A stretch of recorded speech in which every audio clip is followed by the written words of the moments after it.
নমস্কাৰ, মই পংকজ দাসে আপোনাৰ অন্য এটি ভিডিঅ'লৈ স্বাগতম জনাইছোঁ। ভিডিঅ'টো আৰম্ভ কৰাৰ আগতে মই আপোনালোকক এটা প্ৰশ্ন কৰিব ওলাইছোঁ। গুটখা, পাণ মছলা এইবোৰ আমাৰ কাৰণে ভাল নে বেয়া, খোৱা উচিত নে অনুচিত? নিশ্চয় আপোনালোকে কমেণ্টত জনাব। এতিয়া হয়তো আপুনি ভাবিব পাৰে কি প্ৰশ্ন কৰিছোঁ মই এইটো। আজিৰ ভিডিঅ'টোৱে হ'ল আপোনাৰ গুটখা, পাণ মছলাৰ ওপৰত। হয়তো এই ভিডিঅ'টো চাই বহুতে ভাল পাব, বহুতে বেয়া পাব। ক'বলৈ গ'লে বেয়া পোৱা মানুহৰ সংখ্যাই বেছি ওলাব, কাৰণ আজিৰ ডেটত যদি চাবলৈ যাওঁ আৰু 10জনক যদি দেখাত পায়, তাৰে ভিতৰত 6-7জনে গুটখা, পাণ মছলা খায়। স্কুলত পঢ়ি থকা ষ্টুডেণ্টৰ পৰা আদি কৰি আপোনাৰ বৃদ্ধ বয়স্কলৈকে সকলোৱে, ল'ৰাটো বাদেই ছোৱালীও খোৱা দেখা যায়। এতিয়া হয়তো আপুনি প্ৰশ্ন কৰিব পাৰে, আমি খাওঁ, আপোনাৰ কি হ'ল? নিশ্চয় প্ৰশ্ন কৰিব পাৰে। খাব পাৰে আপোনালোকে, আপোনাৰ পইচা, আপোনাৰ মন, আপোনাৰ পেট, বিন্দাছ খাব পাৰে, মোৰ ক'বলৈকে একো নাই। কিন্তু খাই পিনে য'তে ত'তে পিক, এইটোতো বেয়া কথা ন। কিছুমান অফিচৰ চিৰিত হওক কেনেকৈ লেতেৰা কৰি থৈ দিয়ে। ৰাস্তাত আজি ৰং কৰিলে দিলে কোনোবাই পিকুৱাই, কেতিয়াবা বোলে ব্ৰিজখন ৰং কৰি দিলে তাতেও দিলে কোনোবা পিকুৱাই। এইবিলাক কি? এইবিলাকতো ভাল লক্ষণ নহয় ন। এতিয়া হয়তো আকৌ কোনোবাই ক'ব পাৰে, আমি পিকুৱাইছোঁ, আপোনাৰ কি হ'ল? আপোনাৰ ঘৰতে পিকোৱা নাই। কিন্তু ৰাস্তা, অফিচ, চিৰি এইবিলাক আপোনাৰ ঘৰ জানো? এবাৰ আপুনি নিজৰ ঘৰত পিকুৱাই চাবচোন, কোনে আপোনাক কি ৰেচপঞ্চ দিয়ে। দাণ্ডা দেখিছে? এতিয়া হয়তো আকৌ বহুত কিছুমানে ক'ব পাৰে, জীৱনটোনো কিমান দিনৰ, সকলো বস্তুৰ মজা ল'ব লাগে। সুন্দৰ, মজা লওক, ক'বলগীয়া মোৰ একো নাই। কিন্তু যদি মজা ল'বই আছে, নলৰ পানী দেখিছে, তাৰেও মজা লৈ লওক। কিছুমান বস্তু আছে যাৰ মজা নোলোৱাই ভাল। গুটখা, পাণ মছলা আজিৰ ডেটত বহুত ষ্টেটত বেন, আৰু বেনৰ অৰ্থই হ'ল ই আমাৰ কাৰণে ক্ষতিকাৰক, ই আমাৰ কাৰণে ভাল নহয়।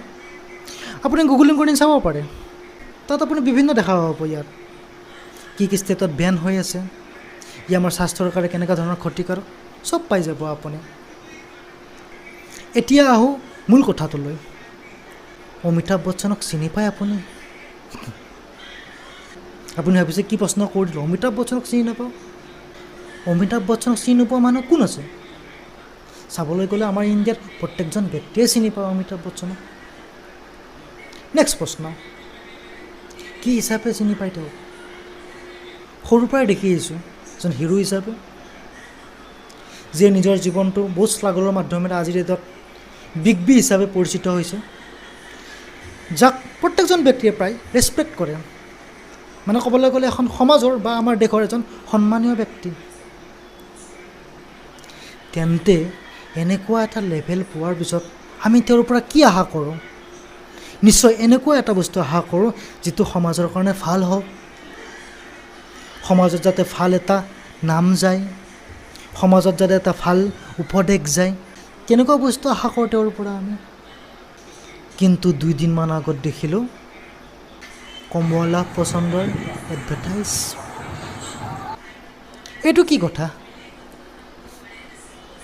যিটো বস্তু কিছুমান ষ্টেটত বেন, যিটো বস্তু আমাৰ কাৰণে স্বাস্থ্যৰ কাৰণে ক্ষতিকাৰক, সেইটো বস্তুৰ বিজ্ঞাপন কৰিছে অমিতাভ বচ্চনে। খুব বেয়া লাগিছে। যিটো ৰেচপেক্ট আছিল তেওঁৰ প্ৰতি, চব চেছ। এতিয়া হয়তো এইটো চাই বহুতে ভালো পাব পাৰে, যিসকলে খায় তেওঁলোকে এইটো ক'ব, অমিতাভ বচ্চনে খায়, আমি কিয় নাখাম? ঘৰত চাই গালি পাৰিলেও ক'ব, টিভিত চোৱাচোন অমিতাভ বচ্চনে খাই আছে, তেওঁ যদি খাব পাৰে আমি কিয় খাব নোৱাৰোঁ? ক'ব পাৰে। টিভি কাৰণ চবেই চায়, দেখাব পায় এইবোৰ। নেক্সট আৰু দেখা পায় আপুনি শ্বাহৰুখ খান হওক বা অজয় দেৱগন হওক। এতিয়া হয়তো বহুতে ক'ব তেওঁলোকে কৰিছে, আপোনাৰ কি হয়? বহুতে বহুত প্ৰশ্ন কৰিব পাৰে। হয়, কৰিব পাৰে, কৰাত কোনো আপত্তি নাই। কিন্তু এটা লেভেল পোৱাৰ পিছত আমি সেইবোৰ চাব নোৱাৰোঁ ন, সমাজে নিবিচাৰে ন সেইবোৰ। অমিতাভ বচ্চন বা শ্বাহৰুখ খান হওক, তেওঁলোকক গোটেই ইণ্ডিয়াই ক'বলৈ গ'লে ফ'ল' কৰে, আপোনাৰ সৰুৰ পৰা আদি কৰি ডাঙৰলৈকে। তো তেওঁলোকে বেয়া কাম কৰাটো মানুহে নিবিচাৰে ন।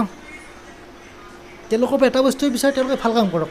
চিনেমাত যেনেকৈ তেওঁলোকে হিৰোৰ দৰে ভাল কাম কৰে, তো ৰিয়েল লাইফতো তেওঁলোকে ভাল কাম কৰক, সেইটো বিচাৰে। ইমানতো তেওঁলোকৰ বেয়া ছিটুৱেশ্যন হোৱা নাই যে তেওঁলোকে এই গুটখা, পাণ মছলা এইবিলাকৰ বিজ্ঞাপন কৰিব লগা হৈছে। বাৰু বিশেষ আৰু একো নকওঁ, আপোনালোকে কি ভাবে জনাব, কি কয় ইয়াৰ ওপৰত। বাকী সকলোৰে নিজৰ নিজৰ ইচ্ছা, নিজৰ নিজৰ মন, বেলেগক কোনো ধৰণৰ ক্ষতি নলগাকৈ মানুহে যিকোনো কাম কৰিব পাৰে, সেইটো মই ভাবোঁ আৰু এইটো। তো আজিলৈ ইমানে। ভিডিঅ'টো ভাল পালে লাইক কৰিব, ছাবস্ক্ৰাইব কৰিব। ধন্যবাদ।